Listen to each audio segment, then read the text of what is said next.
안녕하세요. 잡시광입니다. 지난 1일 러시아의 수도 모스크바 도심에 갑자기 택시 100대가 몰려 순식간에 교통을 마비시켰습니다. 러시아판 우버로 불리는 러시아 차량 호출업체 얀덱스 택시에 갑자기 택시 호출이 밀려들었고, 이를 진짜 호출로 믿은 택시기사들이 호텔 우크라이나에 도착했을 때는 이미 100여 대의 택시들이 집단 호출을 받고 몰려있는 상황이었습니다. 이날 SNS에는 모스크바에서 차량 정체가 2시간 동안 이어졌다는 글과 함께 차량으로 가득 찬 모스크바 도로 상황을 찍은 동영상이 올라오기도 했는데요. 레디슨 컬렉션 호텔로도 불리는 호텔 우크라이나는 소련 독재자 스탈린이 1950년대 세운 호텔로 모스크바 도심에 있는 7개 주요 고딕 양식 건물 중 하나입니다. 그런데 이 호텔 앞으로 모스크바 택시를 불러들인 범인은 바로 해커 집단 어나니머스였습니다. 어나니머스는 자신들이 이번 사태를 일으켰다고 주장하면서 모스크바는 스트레스가 큰 하루를 보냈을 것이라고 조롱했는데요. 어나니머스는 올해 2월 러시아가 우크라이나를 침공하자 사이버 전쟁을 벌이겠다고 선언했으며 실제로 러시아 정부와 방송국을 해킹하기도 했습니다. 얀덱스 택시는 손을 들고 택시를 부르던 러시아의 택시 호출 문화를 앱을 통해 부르고 결제하는 시스템으로 바꾼 회사로 미국의 차량 공유 서비스 업체 우버가 지분의 29%를 보유하고 있었지만 지분 매각을 희망하는 것으로 알려진 회사입니다. 이번 해킹 사건으로 순식간에 도심이 마비돼버려 러시아의 처참한 IT 보안 수준이 또 한 번 드러나고 말았습니다. 그런데 이처럼 허술한 러시아에게 오히려 해킹을 당하는 나라도 있습니다.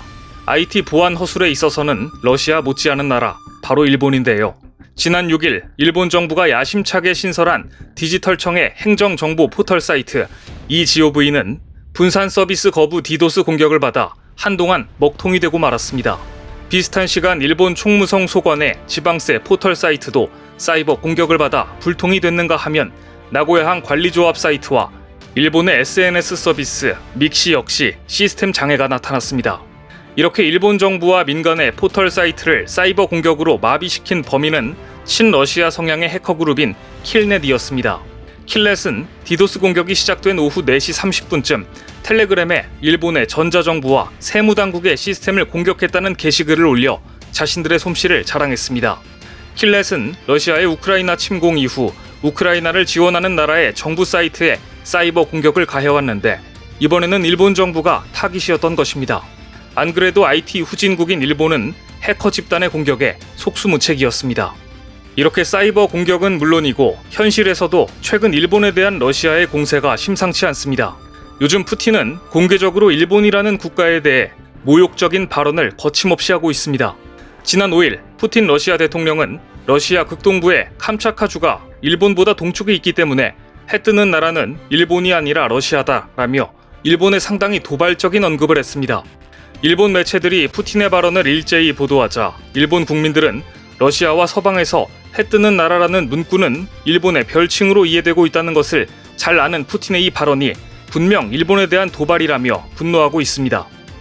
일본 포털 사이트 야후에서는 푸틴의 이 발언을 비판하는 글에 3,700여 개의 댓글이 달릴 정도입니다. 그런데 푸틴은 말뿐만이 아니라 행동으로도 일본을 자극하기 시작했습니다.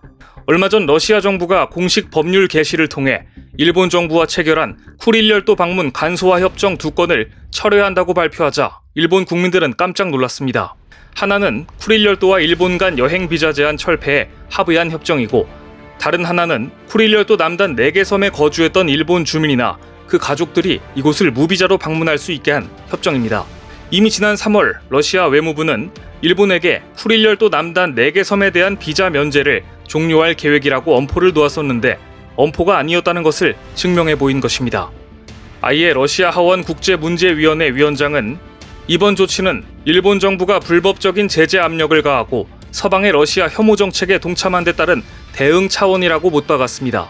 지금까지 쿠릴열도 남단 4개 섬에 거주했던 일본인과 가족들은 무비자로 이곳을 방문할 수 있었지만 이제는 그럴 수 없게 된 것입니다. 러시아의 일본 때리기는 협정 파기 정도에 그치지 않았습니다. 심지어 홋카이도 인근에서 기관총 사격 훈련을 하면서 군사적인 도발 수위도 선을 넘는 모습입니다. 최근 러시아와 중국 해군은 일본 홋카이도 인근 해역에서 기관총 사격 훈련을 실시했습니다. 일본 방위성은 홋카이도 서부 해안 가무이 곳에서 서쪽으로 약 190km 떨어진 해역에서 러시아 해군 프리기탐 3척과 중국 해군의 구축함 1척, 프리기탐 한 척 등이 기관총 사격을 실시했다고 발표하면서 우려를 표시했습니다. 중국과 러시아가 사격한 수역은 동해이며 일본 정부가 자국의 배타적 경제 수역으로 규정하고 있는 해역 바깥쪽이었습니다. 러시아와 중국의 군함들은 일본을 향해 기관총을 퍼붓다가 홋카이도와 사할린 사이의 소야 해협을 통과해 오호츠크해 쪽으로 유유히 지나갔습니다. 나중에 중국은 이 훈련을 담은 영상을 공개했는데 영상에는 중국 해군 최신의 영5호형 구축함인 난창함과 미사일 호위함인 옌청함 등이 참가한 것이 확인됐습니다.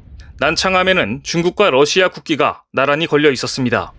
일본 정부는 호위함, 미사일정, 자위대, P3C 초계기를 보내 중국과 러시아 군함의 움직임을 감시했지만 결국 코앞에서 기관총을 쏘아대는 모습을 자위대는 그저 손 놓고 지켜보고 있을 뿐이었습니다. 그런데 중국과 러시아는 아예 대놓고 이번 연합훈련이 일본에 대한 강력한 경고라고 노골적으로 말했습니다.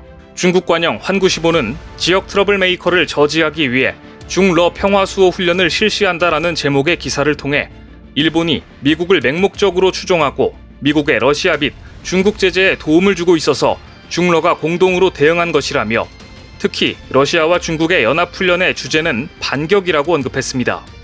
반격의 의미는 이번 해상훈련이 일본을 겨냥했다는 사실을 노골적으로 밝힌 것입니다. 전문가들은 이번 해상훈련이 러시아는 일본이 서방의 러시아 제재에 강력히 동참하는 것에 대한 화풀이였고 중국은 낸시 펠로시 하원 의장의 대만 방문에 대한 화풀이였다고 분석했습니다. 두 나라 모두 결국 일본의 화풀이를 한 것입니다. 러시아와 중국이 일본을 얼마나 만만하게 생각하는지 또 푸틴이 다음 전쟁을 벌인다면 확전 대상으로 일본을 생각한다는 것을 알 수 있는 대목입니다. 뿐만 아니라 일본이 가장 치명적으로 생각하는 LNG에 대해서도 러시아의 갑질이 이어졌습니다. 러시아 정부는 최근 러시아 극동에너지 개발 사업인 사할린2 프로젝트에 일본 미쓰이 물산에 이어 미쓰비시 상사의 지분 유지도 승인했습니다. 이에 따라 미쓰이 물산과 미쓰비시 상사는 러시아 극동에서 LNG를 생산하는 사할린2 프로젝트의 종전 지분율 10%를 유지할 수 있게 됐습니다. 사할린 에너지 전체 지분 가운데 50% 이상은 러시아 국영에너지 업체 가스프롬이 보유하고 있었습니다. 그런데 지분율 27.5%를 가지고 있었던 영국의 석유기업 쉘은 이 프로젝트에서 철수를 선언했습니다. 사실상 쫓겨나다시피 러시아에서 발을 뺀 것입니다. 러시아의 우크라이나 침공 이후 러시아에 대한 서방 제재 조치에 따른 것입니다. 그런데 오직 일본만 사할린2 프로젝트에 계속 참여한다는 입장을 고수해왔습니다.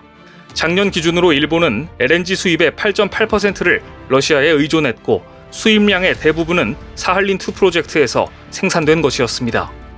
그러니까 겉으로는 러시아에 대한 제재에 적극 동참하는 듯 했지만 뒤로는 러시아의 LNG를 의존하고 있었던 겁니다.